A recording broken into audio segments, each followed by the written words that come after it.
Oke, bismillahirrahmanirrahim. Assalamualaikum warahmatullahi wabarakatuh. Kembali lagi bersama channel saya Ahmad Nurrohim dan teman saya Suhendi. Pada kali ini, kami akan mempresentasikan atau menjelaskan komoditas hortikultura tanaman cabai. Untuk lebih lanjut, jangan lupa klik tombol like dan share apabila teman kalian ingin melihatnya. Dan jangan lupa yang terakhir, nyalakan lonceng dan subscribe untuk menyemangati saya menjelaskan pelajaran pada hari ini dan selanjutnya. Simak baik-baik guys. Oke, masuk ke pendahuluan. Nilai ekonomis bagi tanaman cabai. Tanaman cabai merah merupakan salah satu komoditas hortikultura yang memiliki nilai ekonomi penting di Indonesia.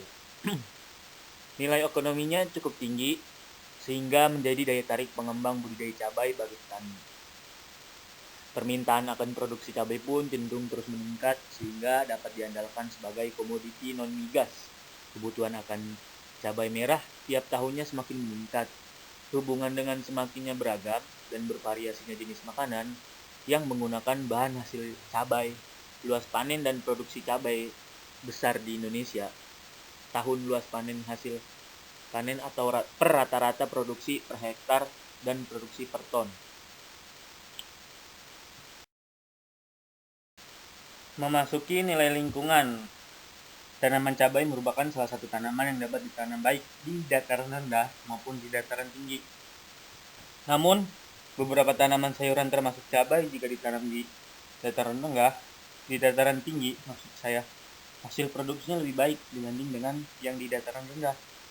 Karena yang di dataran tinggi, buah yang dihasilkan lebih besar dibanding dengan yang di dataran rendah. Oleh karena itu, petani pun banyak yang menanam di tanaman sayuran ini di dataran tinggi karena melihat hasil produksinya yang lebih tinggi.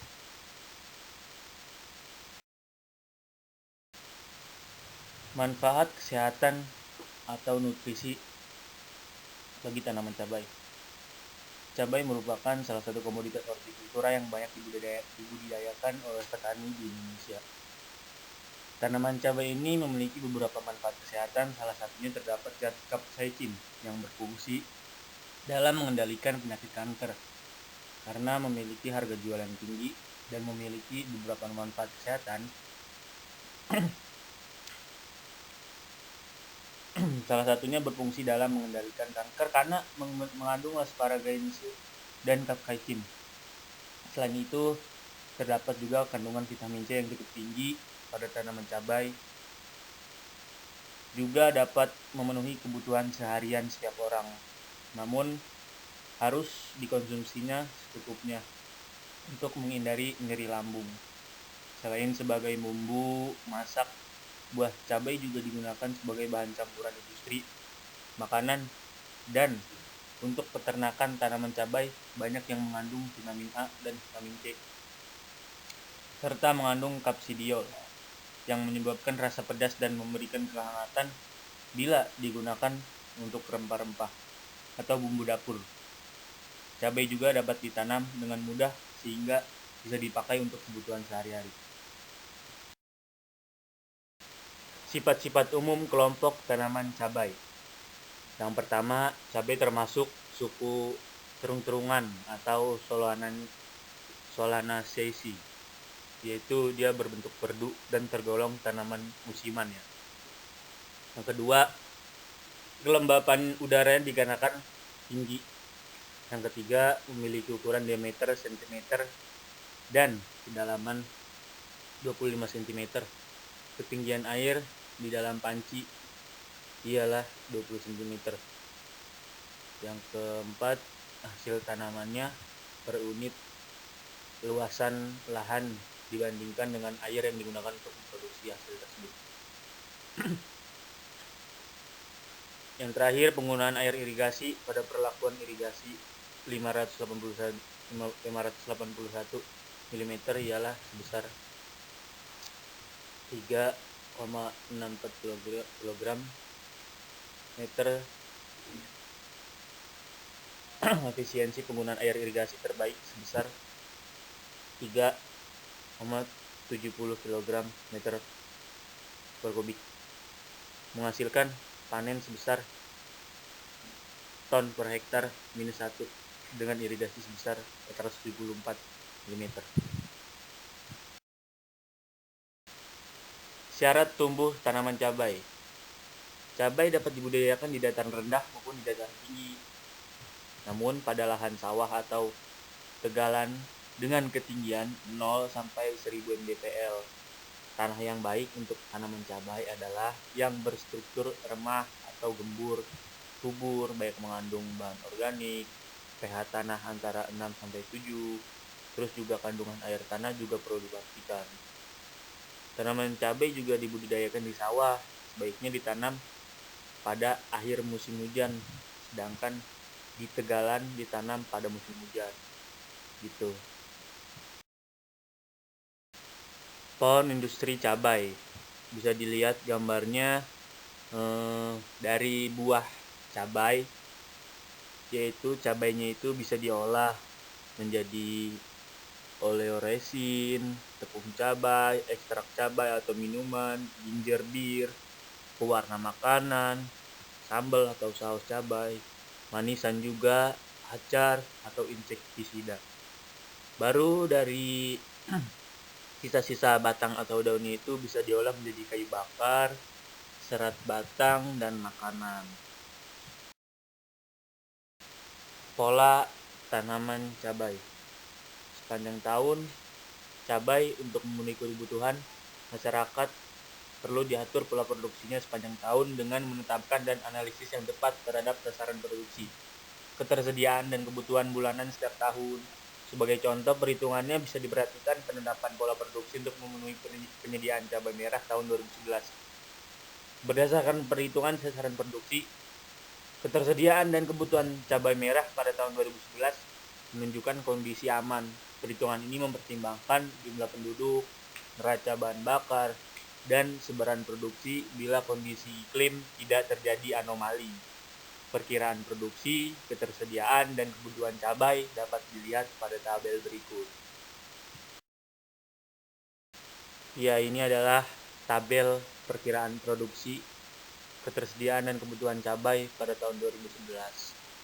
Pada bulan 1 Januari kebutuhannya mencapai 1.106.842 ton dan memproduksi kotor 123,081 dan terseser atau penggunaan lainnya yaitu sebagai bahan-bahan lain yaitu sebesar 6.486 dan produksi bersihnya 116,594. Kelebihan atau kekurangan produksinya mencapai minus 247. Itu di bulan Januari. Di bulan Februari 116.842 sama ya kebutuhan totalnya. Produksi kotornya meningkat mencapai 130.213. Penggunaan lainnya juga meningkat sebesar 6.862. Produksi bersihnya juga meningkat 123.351 dan kelebihan atau kekurangan produksinya juga meningkat mencapai 6.509. Sampai ke bawah terus Maret, April, Mei bisa kita lihat ya. Kadang meningkat, kadang menurun, meningkat lagi, menurun lagi. Jadi tidak selalu meningkat, kadang naik turun. Dan total pada tahun 2011 ini kebutuhan totalnya itu mencapai 1.460.519. Produksi kotornya mencapai 1.578.354. Penggunaan lainnya 83.179 dan produksi bersihnya 1.495.174 dan kelebihan kekurangan produksinya mencapai 34.655 ton. Bisa dilihat untuk kebutuhan totalnya itu lebih tinggi dibandingkan pada produksi kotor atau produksi bersih penggunaan lainnya dan kekurangan produksinya.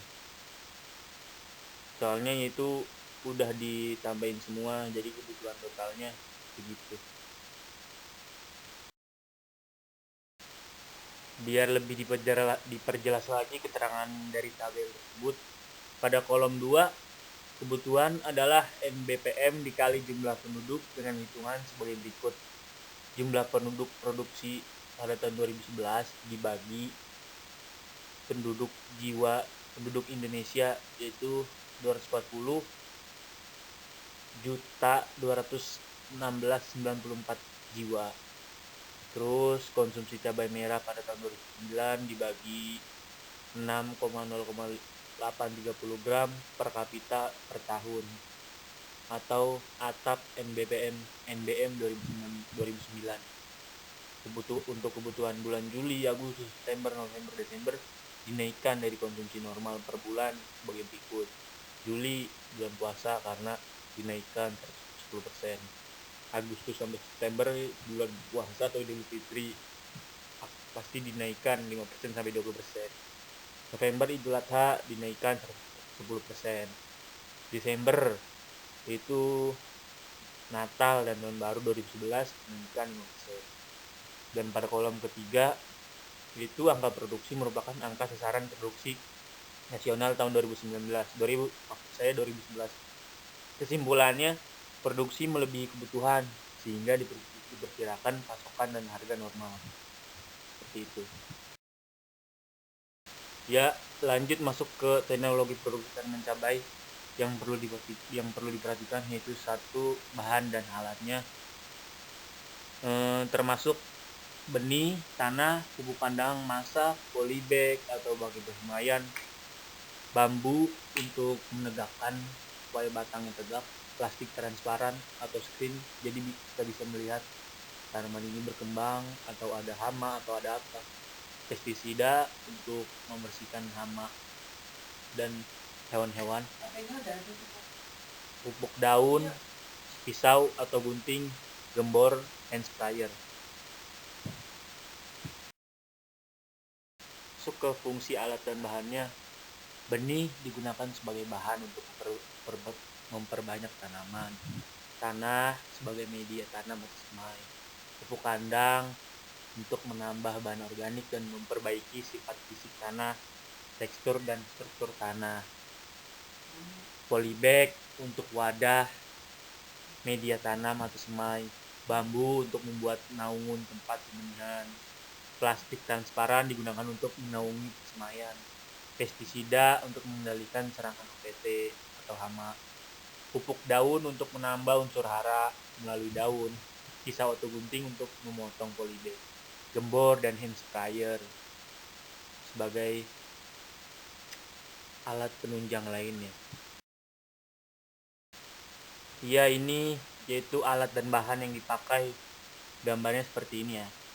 Di sebelah kiri yaitu ada polybag, tanahnya ada bambu tuh, yaitu untuk pembenihan. Yang di sebelah kanan itu gambarnya udah tumbuh ya, tanamannya udah tumbuh, ada plastik transparan juga, ada bambunya segala macam, ada selang ya, seperti itu. Masuk ke varietas cabai merah. Varietas cabai secara agronomis dibedakan menjadi 2 tipe, yakni hibrida dan non-hibrida. Varietas hibrida merupakan varietas turunan pertama atau disebutnya F1 dari hasil persilangan 2 galur murni. Sedangkan yang non-hibrida varietas galur murni yang sifatnya bersari bebas atau bisa diperbanyak tanpa ada persilangan. Yang pertama itu varietasnya ada Taro F1 atau S1. Ini merupakan varietas cabai keriting hibrida pertama dari leluhur asli Indonesia yang dilepas dari kemuliaan varietas lokal Indonesia. Nah, varietas ini cocok ditanam di dataran rendah sampai dataran tinggi. Panen pertamanya dilakukan pada 105 HST atau hari sesudah tanam. dan produksi bisa mencapai 0,8 sampai 1 kg per tanaman. Ya, lanjut masuk ke teknologi produksi tanaman cabai yang perlu diperhatikan, yaitu satu, bahan dan alatnya,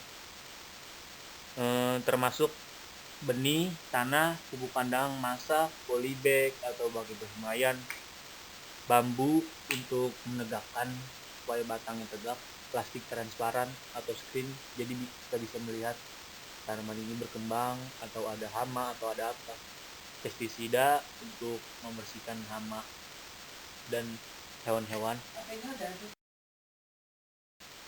Yang ketiga yaitu ada Lado F1, bisa dilihat gambarnya seperti itu, nggak jauh beda ya sama yang sebelum-sebelumnya.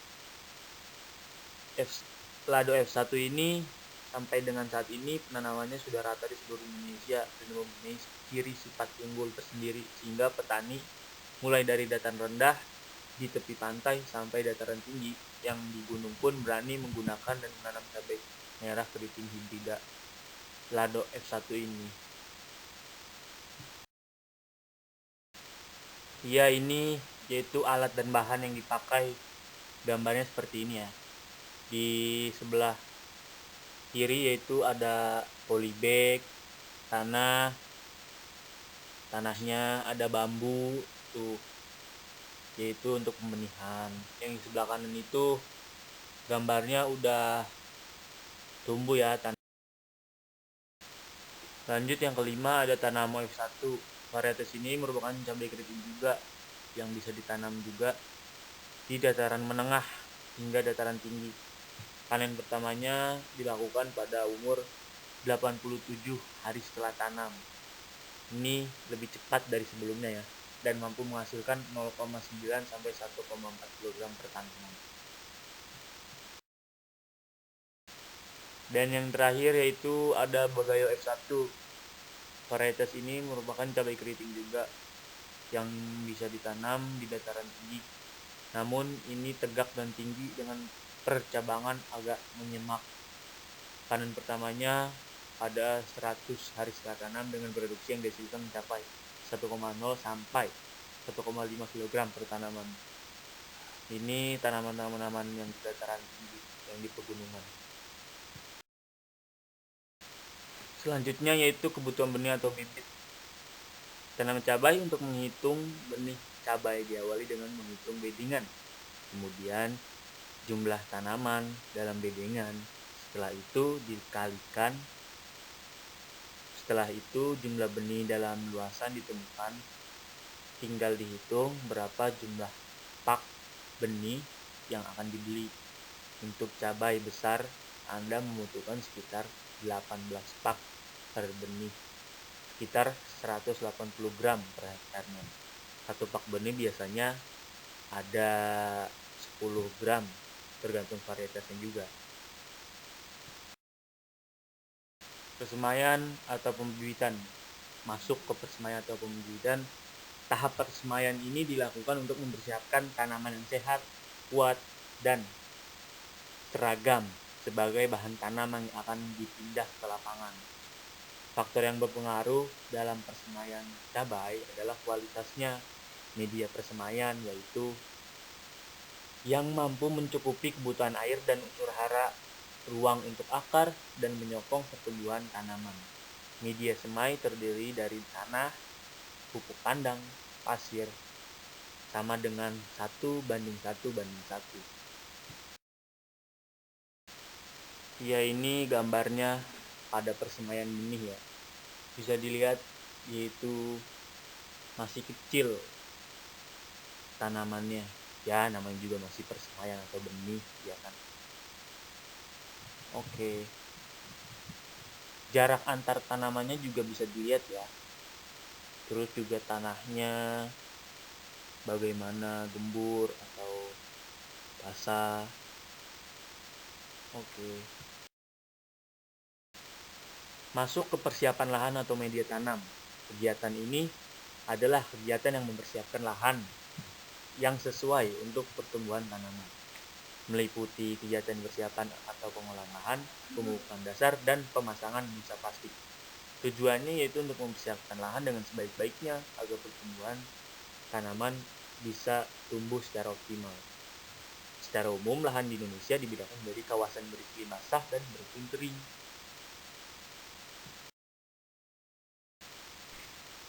Baik, saya akan melanjutkan presentasi dari Ahmad Nurrohim. Ya, pengolahan tanah bertujuan untuk membuat lapisan olah yang gembur, menghilangkan gulma atau sisa-sisa tanaman, menghilangkan racun dan menghilangkan organisme pengganggu tanaman, atau biasa sering disebut OPT di dalam tanah. Oleh karena itu, pengolahan tanah harus dilakukan secara bertahap dan memerlukan cukup waktu antar tahapannya, yaitu sekitar 5-7 hari. Hal ini dimaksudkan agar tanah cukup terjemur oleh sinar matahari sehingga gas-gas racun dalam tanah hilang dan OPT tanah mati. Tanah yang ideal untuk penanaman cabai adalah tanah yang gembur, remah, mengandung cukup bahan organik, sekurang-kurangnya 1,5% unsur hara dan air serta bebas dari gulma. Selanjutnya ada lahan kering atau tegalan. Lahan dicangkul sedalam 30-40 cm sampai gembur, dibuat bedengan-bedengan dengan lebar sekitar 100-120 cm, tinggi 30 cm dan jarak antar bedengan 30-50 cm. Dibuat garitan-garitan dan lubang-lubang tanaman dengan jarak 50-60 cm kali 40-50 cm pada tiap bedengan. Terdapat 2 baris tanaman. Seperti itu, guys.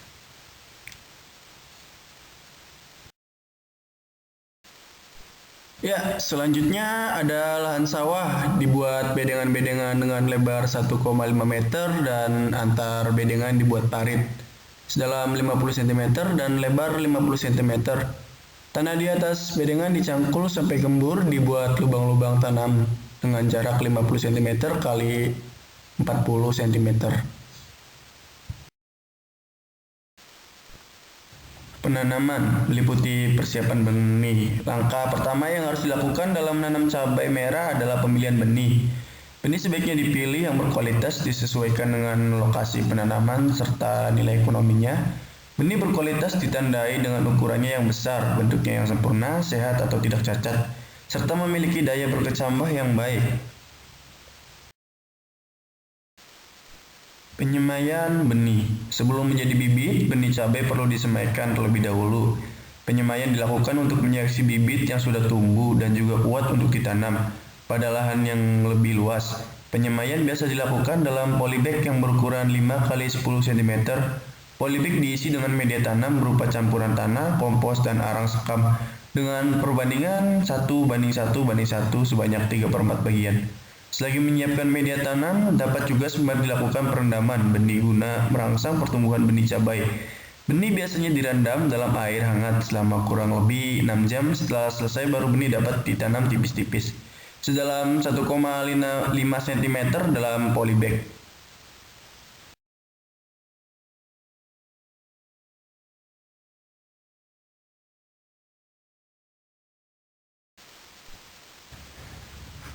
Penyiraman. Waktu penyiraman tanaman cabai sebaiknya dilakukan setiap sehari 1-2 kali pada musim kemarau panjang dan dilakukan pada waktu pagi hari dan sore hari. 1 kali saja setiap hari sudah cukup dan dikerjakan setiap sore hari. Penyiraman dilakukan dengan menuangkan air tepat berada di bagian akar atau pusat tanaman tumbuh.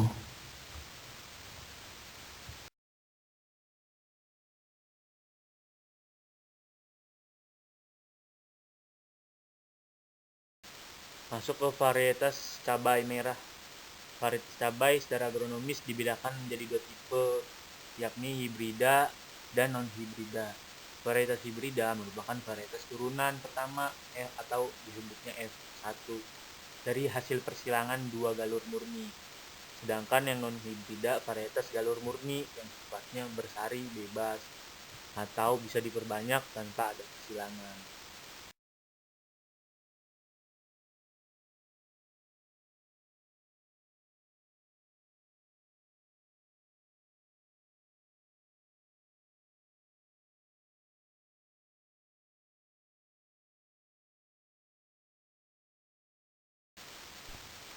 Jenis pupuk yang biasa digunakan untuk pupuk dasar pada pengolahan lahan yaitu pupuk kotoran ayam. Pupuk dasar ini menggunakan pupuk kandang dari kotoran ayam petelur.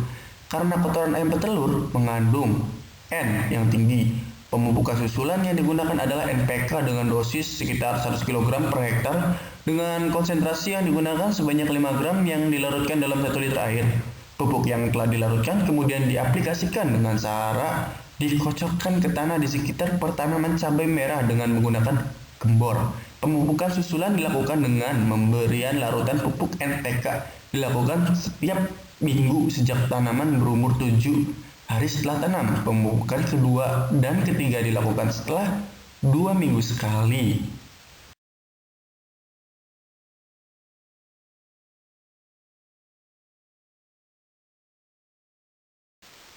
Dan selanjutnya di sini ada penyiangan, pemangkasan, pengajiran. Proses penyiangan dilakukan bersamaan dengan pendangiran. Pendangiran dilakukan dengan cara mencangkul kecil-kecil atau menggemburkan tanah di sekitar pangkal batang tanaman sekaligus mencabut gulma yang ada. Kemudian tanah di cangkulan dibuat guludan atau gundukan melingkar pada tanaman cabai. Setelah tanaman berumur 1 bulan, berdaun 8-10 helai, setelah tanam dilakukan pemangkasan pucuk atau tunas. Tanaman dengan tujuan memperbanyak cabang tanaman sehingga buahnya juga banyak pula. Pemangkasan dianjurkan menggunakan gunting khusus yang tajam. Biasanya 2 minggu setelah pemangkasan tunas, bakal cabang akan tumbuh menjadi cabang di setiap ketiak daun tanaman cabai. Setelah tanaman berumur 5-6 minggu atau saat tanaman mulai membentuk buah cabai yang ada di ujung tanaman sebaiknya dibuang atau dipangkas. Persemaian atau pembibitan. Masuk ke persemaian atau pembibitan. Tahap persemaian ini dilakukan untuk mempersiapkan tanaman yang sehat, kuat, dan seragam sebagai bahan tanam yang akan dipindah ke lapangan. Faktor yang berpengaruh dalam persemaian cabai adalah kualitasnya. Media persemaian yaitu yang mampu mencukupi kebutuhan air dan unsur hara, ruang untuk akar, dan menyokong pertumbuhan tanah. Selanjutnya ada penanggulangan OPT, pengendalian organisme pengganggu tumbuhan, OPT atau hama dan penyakit berdasarkan konsepsi pengendalian hama terpadu PHT secara preventif sebelum ada serangan. Yang pertama, modifikasi lingkungan, yang kedua perlakuan benih, 3 perlakuan tanah, yang keempat pemasangan perangkap OPT, yang kelima pemanfaatan SDH atau sumber daya hayati, yang keenam pemanfaatan biopestisida, yang ketujuh penyemprotan fungisida. Pengendalian OPT secara kuratif. Pengendalian OPT secara kuratif dapat dilakukan jika populasi hama atau intensitas serangannya telah mencapai nilai ambang pengendalian. Ambang pengendalian ialah tingkat populasi hama atau intensitas serangannya yang jika tidak dikendalikan akan menimbulkan kerugian. Dan selanjutnya di sini ada penyiangan, pemangkasan, pengajiran. Proses penyiangan dilakukan bersamaan dengan pendangiran. Pendangiran dilakukan dengan cara mencangkul kecil-kecil atau menggemburkan tanah. Cara panen. Pemanenan cabai merah dilakukan secara manual menggunakan tangan. Pilih buah cabai merah yang telah masak dengan ciri-ciri buah berwarna merah, tingkat kekerasan sedang dan panjang maksimal. Pemanenan dipetik secara hati-hati. Pemanenan yang dilakukan dengan cara kasar akan merusak mutu cabai merah sehingga mengakibatkan harga jual cabai merah menjadi menurun. Panen cabai merah hendaknya dilakukan pada saat pagi hari dengan kondisi cuaca cerah untuk menghindari penurunan mutu. Pemanenan yang dilakukan pada kondisi hujan akan meningkatkan kadar air yang dapat mengakibatkan buah cepat membusuk. Gitu guys.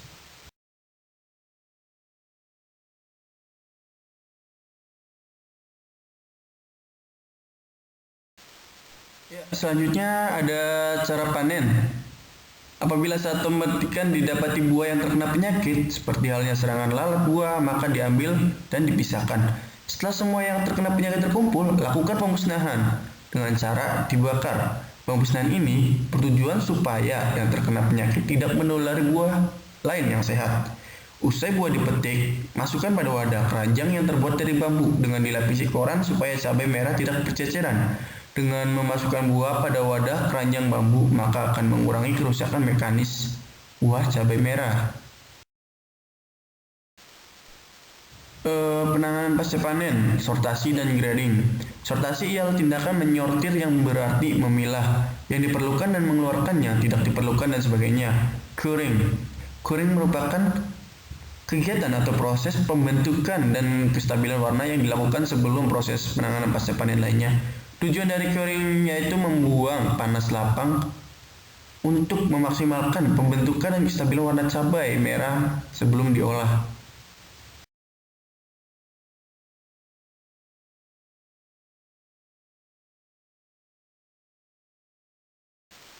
Dan selanjutnya di sini ada penyiangan, pemangkasan, pengajiran.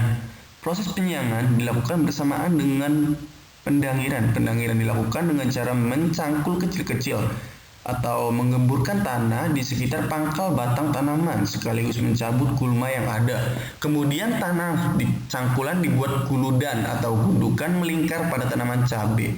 Setelah tanaman berumur 1 bulan, berdaun 8-10 helai, setelah tanam dilakukan pemangkasan pucuk atau tunas. Tanaman dengan tujuan memperbanyak cabang tanaman sehingga buahnya juga banyak pula. Pemangkasan dianjurkan menggunakan gunting khusus yang tajam.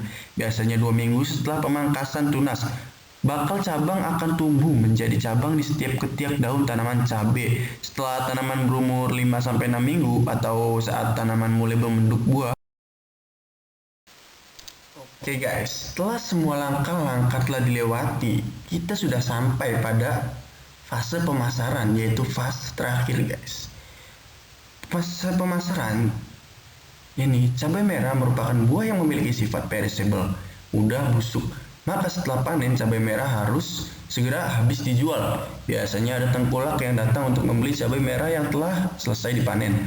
Namun, jika tidak ada tengkulak atau justru ingin menjual dengan harga lebih tinggi, maka perlu kita jual ke pasar. Sebelum melakukan pemasaran, akan lebih baik jika kita melakukan survei pasar terlebih dahulu. Seperti itu guys. Kurang lebihnya mohon maaf.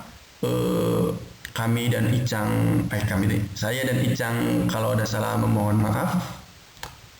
Ya, wassalamualaikum warahmatullahi wabarakatuh.